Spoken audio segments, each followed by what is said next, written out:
اسرائیل کے سرخ بچڑوں کو قربان کرنے کی تیاری تیسرے ہیکل سلیمانی کی تعمیر کا وقت نزدیک آ گیا۔ السلام علیکم ناظرین، اسرائیل اپنی مذہبی کتابوں کی نشانیاں پوری کرنے کے لیے سرخ بچڑے تلاش کرنے میں کامیاب ہو چکا ہے اور جلد ان بچوں کو قربان کر کے ان کے خون اور راکھ سے تیسرے ہیکل سلیمانی کی بنیاد رکھی جانے والی ہے، جس کی تعمیر کا آغاز کرنے سے پہلے مسجد اقصی کو منہدم کیا جائے گا۔ اس وقت بہت سارے لوگ اس سوچ میں پڑے تھے کہ آخر اتنا جلدی یہ سب کیسے ممکن ہو سکے گا، کیونکہ اس وقت تک فلسطین پہ 7 اکتوبر کا وہ دن نہیں آیا تھا جب اسرائیل نے فلسطینی سرزمین پر اپنی پوری طاقت کے ساتھ دھاوا بول دیا تھا۔ بہت سارے لوگ اس وقت بھی یہ سوچ رہے تھے کہ کیسے ممکن ہوگا کہ اتنی شدید ترین عالمی دباؤ کے باوجود اسرائیل فلسطینیوں کو مکمل طور پر ختم کر دے اور مسجد اقصی کو بھی منہدم کر دے۔ اب آپ دیکھ سکتے ہیں کہ اسرائیل نے یہ سب کچھ کر کے دکھایا ہے اور شدید ترین عالمی دباؤ کے باوجود مسلسل فلسطینی مسلمانوں کی نسل کشی میں مصروف ہے۔ اسرائیل نے یہ بچڑے کب اور کہاں سے حاصل کیے اور ان کی قربانی کب ہونے والی ہے، اس کی ڈیٹ بھی اناؤنس کر دی گئی ہے۔ یہ سب کچھ اتنا جلدی اور اچانک ہو رہا ہے کہ پوری دنیا کے لوگ اس وقت ایک عجیب و غریب قسم کی حیرت کا شکار ہے۔ لیکن جیسا کہ ہم نے آپ کو بتایا کہ یہ سب کچھ اتنا مشکل نہیں ہوگا جتنا لوگ اس کو مشکل سمجھ رہے ہیں۔ آج کی اس ویڈیو میں ہم آپ کو بتائیں گے کہ آخر ان بچڑوں کو ذبح کرنے سے ہیکل سلیمانی کی تعمیر کس طرح مکمل ہوگی اور اس سلسلے میں اسرائیل یہودیوں کا کیا عقیدہ ہے۔ تو آئیے چل کر موضوع کو باقاعدہ آغاز کرتے ہیں۔ ناظرین گرامی، اسرائیل نے اپنے مذہبی کتاب یعنی تورات اور تالمود، جسے ہم زبور کہتے ہیں، کے مطابق سرخ بچڑوں کی تلاش میں کئی ملین ڈالر پھونک ڈالے تھے، لیکن اب تک انہیں ایسا کوئی سرخ بچڑا نہیں ملا تھا جس پر کسی بھی قسم کا کوئی دوسرا نشان نہ ہو اور ان کے جسم پر مکمل طور پر سرخ رنگ کے بال ہی ہو۔ آج سے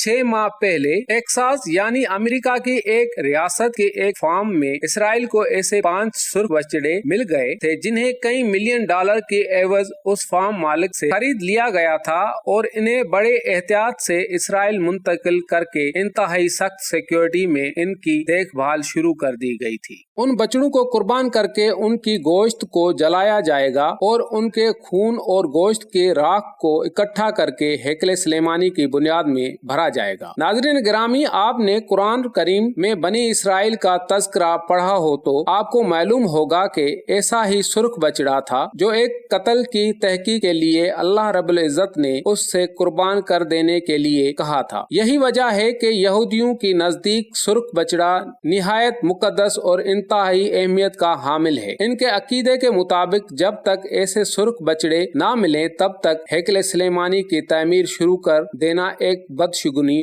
ہوگی۔ اب جب ان کو ایسے بچڑے مل چکے ہیں تو اگلا کام ہیکل سلیمانی کی تعمیر سے پہلے اس خطے میں موجود فلسطینی مسلمانوں کو مکمل طور پر ختم کر دینے کا تھا، آکے فلسطین میں موجودہ مسجد اقصی کو منہدم کرنے میں کسی بھی قسم کی دشواری کا سامنا نہ کرنا پڑے۔ گزشتہ کئی ماہ سے جاری اسرائیلی حملوں کی تنازع میں آپ دیکھ سکتے ہیں کہ پوری دنیا بے حسی کی چادر اوڑھی سو رہی ہے اور اسرائیل اپنے مسلسل اور پے در پے حملوں کے نتیجے میں 18 لاکھ میں سے 3 لاکھ کے قریب فلسطینی مسلمانوں کو زخمی اور شہید کر چکا ہے، جن میں اکثریت بچوں اور خواتین کی ہیں۔ اس وقت 15 لاکھ سے زیادہ فلسطینی مسلمان مصر کے بارڈر پر موجود رفح نامی ایک علاقے میں موجود ہے۔ رفح بنا قوسین کیمپ کا رقبہ کسی بڑے ایئرپورٹ سے زیادہ نہیں ہے اور اتنے چھوٹے سی جگہ پہ 15 لاکھ انسان کس طرح سے رہ رہے ہوں گے،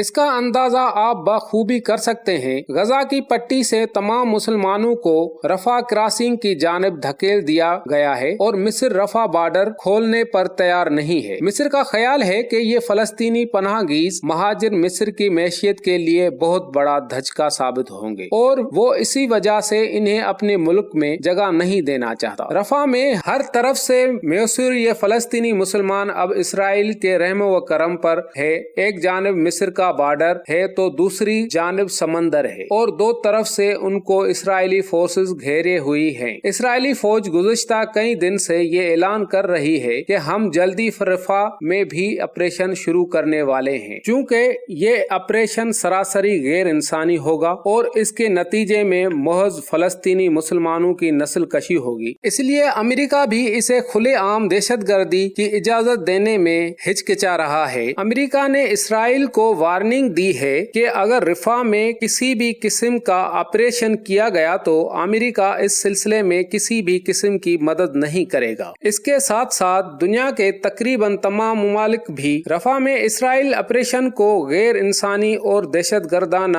فعل قرار دے رہے ہیں، لیکن اسرائیلی حکومت کو اس سے کوئی بھی فرق نہیں پڑتا۔ اسرائیلی حکومت واضح الفاظوں میں کہہ چکی ہے کہ اگر دنیا کا کوئی بھی ملک ہمارے خلاف کھڑا ہو جائے تب بھی ہمیں اس سے کوئی فرق نہیں پڑتا اور ہم رفح میں آپریشن ضرور کریں گے۔ اب آپ سمجھ سکتے ہیں کہ رفح میں آپریشن کرنے کا اصل مقصد کیا ہے۔ مقصد یہی ہے کہ فلسطینی مسلمانوں کی مکمل طور پر نسل کشی کر دی جائے اور جو تھوڑے بہت باقی بچے ہیں انہیں اس قابل نہ چھوڑا جائے کہ وہ اسرائیل کے خلاف کھڑے ہو سکے۔ اگر اس خطے میں کوئی بھی ایسی مزاحمت کار قوت باقی رہ گئی جو اسرائیل کے کرتوتوں کے خلاف کھڑے ہو سکے تو اسرائیل اپنے ہیکل سلیمانی کی تعمیر کے خواب کو عملی جامہ نہیں بنا سکے۔ ناظرین، چند ہی دنوں میں اسرائیل فوج رفح میں آپریشن شروع کرنے والی ہے اور اس کے ساتھ ساتھ کچھ اندرونی ذرائع کے مطابق اسرائیل ان بچڑوں کو جنہیں ٹیکسا سے خریدا گیا تھا انہیں جبل زیتون کی چوٹی پر بالکل مسجد اقصی کے سامنے قربان کرنے والے ہیں۔ اس کے بعد انہیں جلا کر ان کی راکھ اور خون کو ہیکل سلیمانی کے بنیادوں میں بھرنے کی تیاری بھی مکمل ہو چکی ہے۔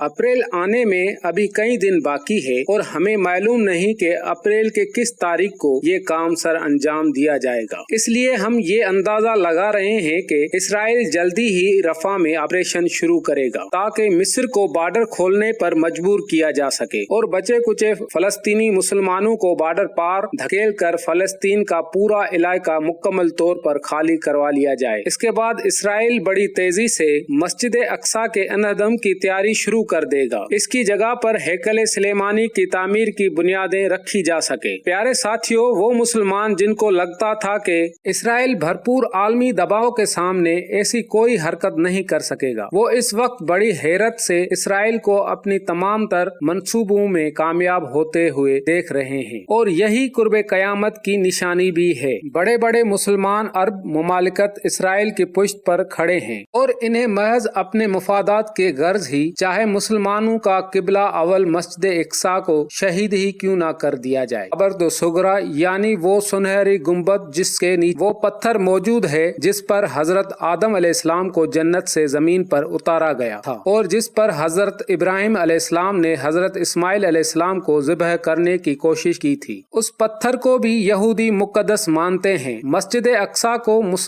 اقصی کو مسمار کرنے کے بعد یہ پتھر بھی یہودیوں کے تیسرے ہیکل سلیمانی کی زینت بنا دیا جائے گا۔ اللہ سے دعا ہے کہ وہ ہمیشہ ہمیں حق کی جانب نگران رکھے اور حق کا ساتھ دینے کی توفیق عطا فرمائے۔ آمین ثم آمین۔